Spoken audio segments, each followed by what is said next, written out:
On this episode of Dream Farm, I'm calling it, what am I calling this? Overseeding everything. Dream Farm is brought to you by Whitetail Institute, research equals results. Hunt Stand Pro Whitetail app. Hoyt Archery. Wildlife Farming, and PH Outdoors. The beauty of this time of the year is the opportunity to spread the Brassica blends, and you know, I'm working with Whitetail Institute, so we're looking at the different ones that they have, and I'm going to put wintergreens into this soybean plot in front of me. It's kind of sparse.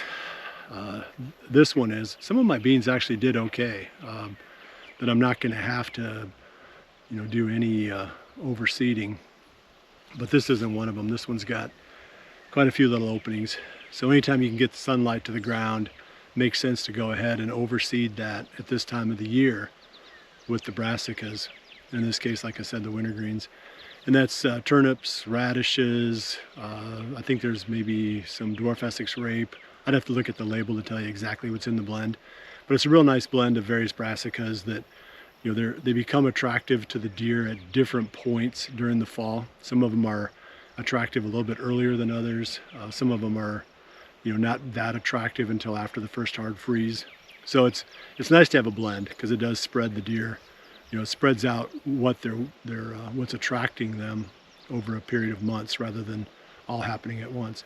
That's kind of the big picture of what we're trying to do here. Fill the gaps. Late July is generally the brassica planting time in the Midwest. We're getting a little bit ahead of that since today is the 16th.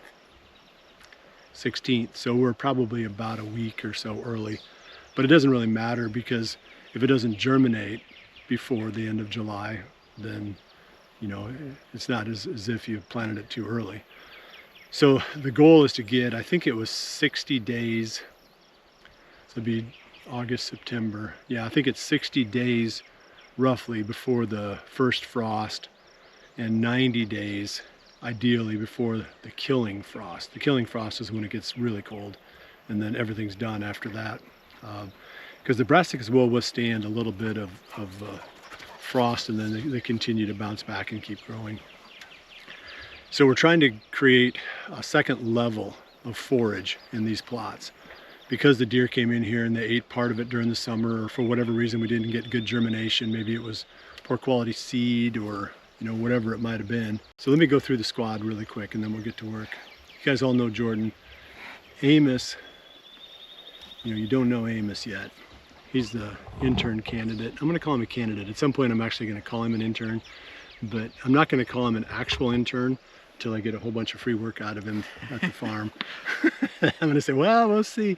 Amos, I still haven't decided yet. You gotta spray one more field for me and then we'll decide. No, we take interns just about every year. And well, I've only been doing this for a couple of years. So we take interns for the bow hunting whitetail series, and that helps us to get some of the work done. But it's also a good way to kind of pay it forward, to give these guys opportunities in the hunting industry that they might not otherwise get. So you always hear, well, I'd hire you, but you don't have any experience. Well, I can't get any experience if you don't hire me. So it's kind of the chicken or the egg. Well, we're somewhere in there. We're either the chicken or the egg because they do get experience here and then they can get... It's kind of like the chick. So this isn't very complicated. We're just going to spread this stuff on top of these soybean plots, and we're going to hit a sorghum plot also that have openings. And the whole idea is get this stuff down, the rains come, they beat this into the top layer of the dirt, and then you get the seed to soil contact, then you get germination and it starts to grow. And once I see this stuff growing, I'm going to come back at that point and fertilize it. And the brassicas really like urea fertilizer, nitrogen. So I don't want to put that out until I know I've got something, that we've got the rains, we got the germination. Just saves a little bit of money rather than just throwing a bunch of nitrogen on the ground and hoping. So we're gonna get these spread, and then I'll talk a little bit more at the end, about, I think the next spot we're gonna put something else in there. So I'll talk about what we're doing in the next location once we get there.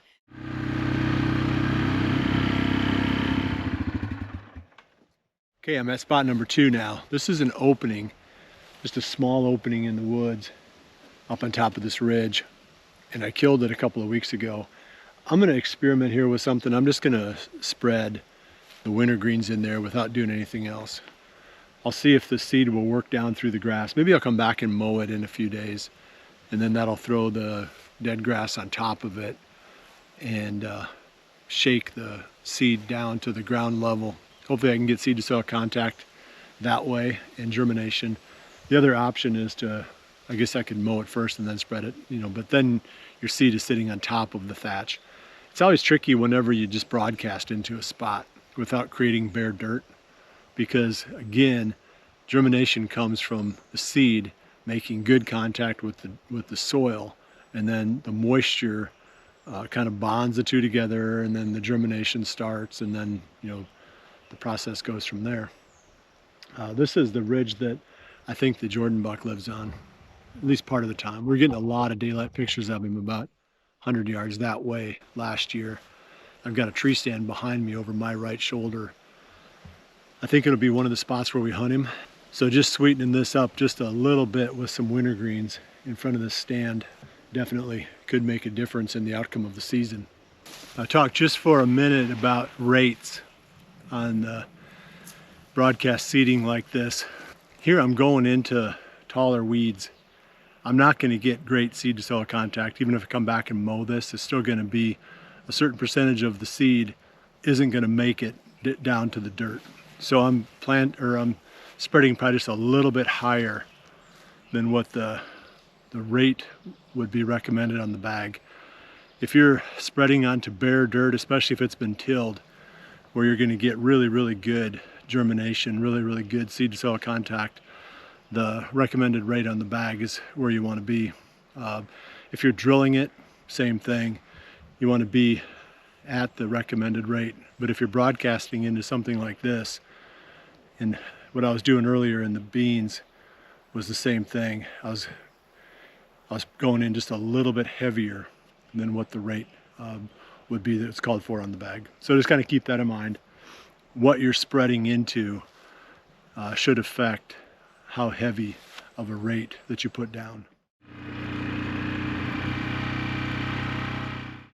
All right, spot number 3 is that sorghum plot that we've been working on.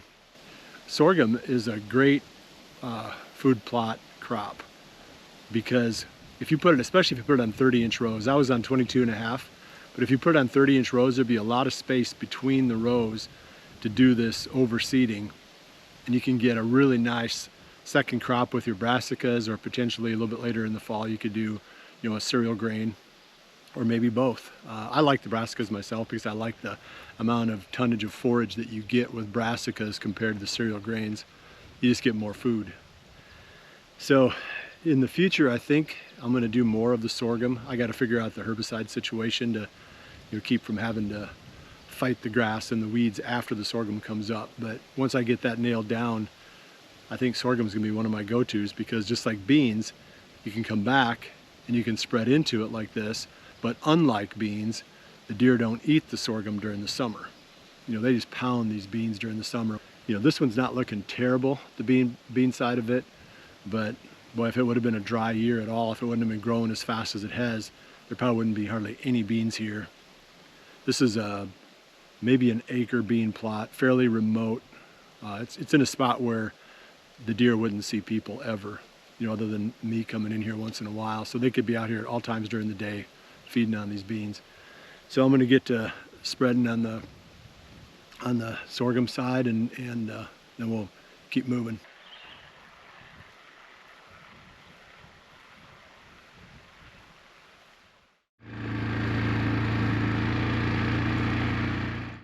This is the 4th and final stop on my overseeding everything tour. This spot is actually growing at a deer unimpeded rate, which is quite unbelievable for this farm. It seems like anytime we've got beans here, the deer are just pounding them. But this spot, it's thin because it's in a little bottom down here, and it was so wet this spring that it didn't grow really well. So rather than hope it kicks into gear and fills in on its own, I'm just going to go ahead and overseed it. And on this one I'm going to use, let me see what this is. This one's called Beets and Greens from the Whitetail Institute.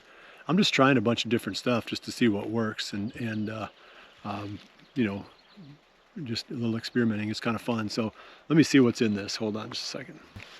Okay, so it's got the Whitetail Institute's proprietary forage radish, their kale,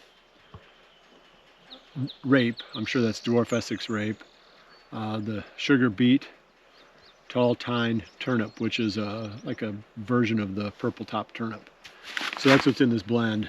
It's got an interesting combination of stuff. I mean, the thing I like about blends versus just going with a straight up single variety, you do get different plants that are attractive to the deer at different times.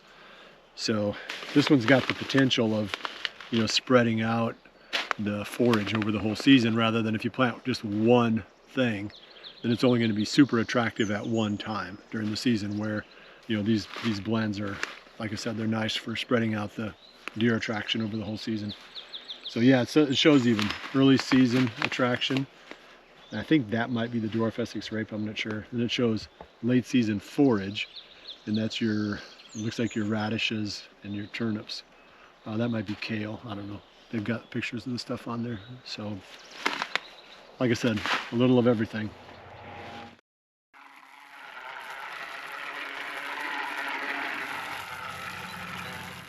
All right, we got 4 spots down and none to go, I don't think. Hopefully I got everything done.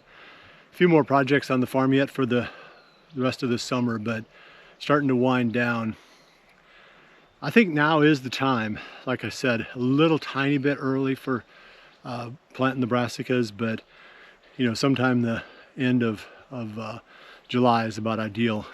Makes a big difference in what you end up with in some of these plots. If they're a little bit thin now, you can really fill them in. You can rescue those, and you can make them a lot more beneficial for both hunting over and just for feeding the deer during the fall and winter. Well, I appreciate you joining me. We'll see you right back here again soon for the next episode of Dream Farm. And remember to always dream big.